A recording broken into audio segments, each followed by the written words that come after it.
We knew about Osama bin Laden in the early 90s. After 9/11, it was a worldwide name.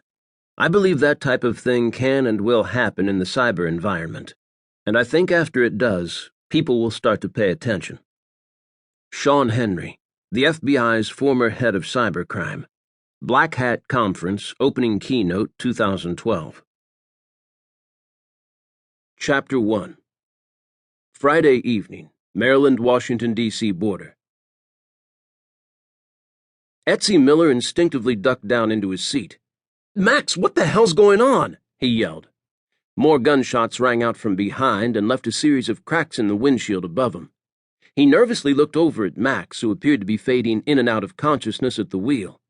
The blinding lights from the sedan bearing down on the BMW Roadster helped him slip further into a state of confusion.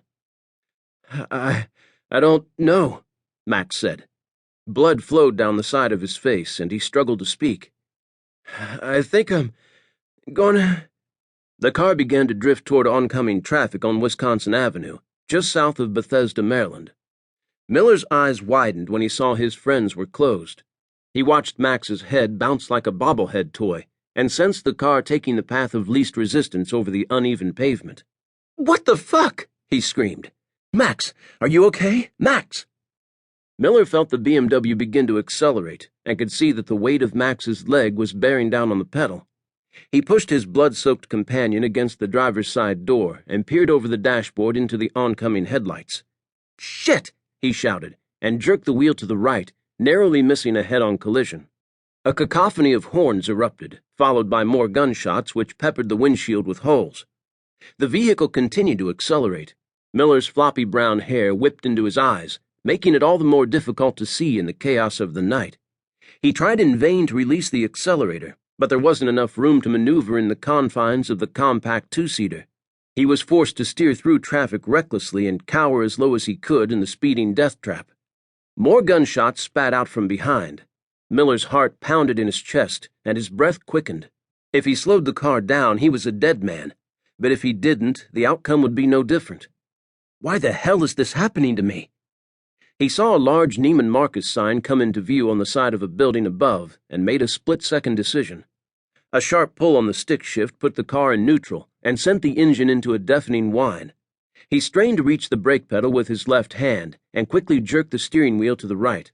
The Roadster answered back and headed toward a gap in the line of parked cars along the street. Miller sideswiped a station wagon before leveling a patch of bushes and slamming into an entrance of the upscale shopping mall.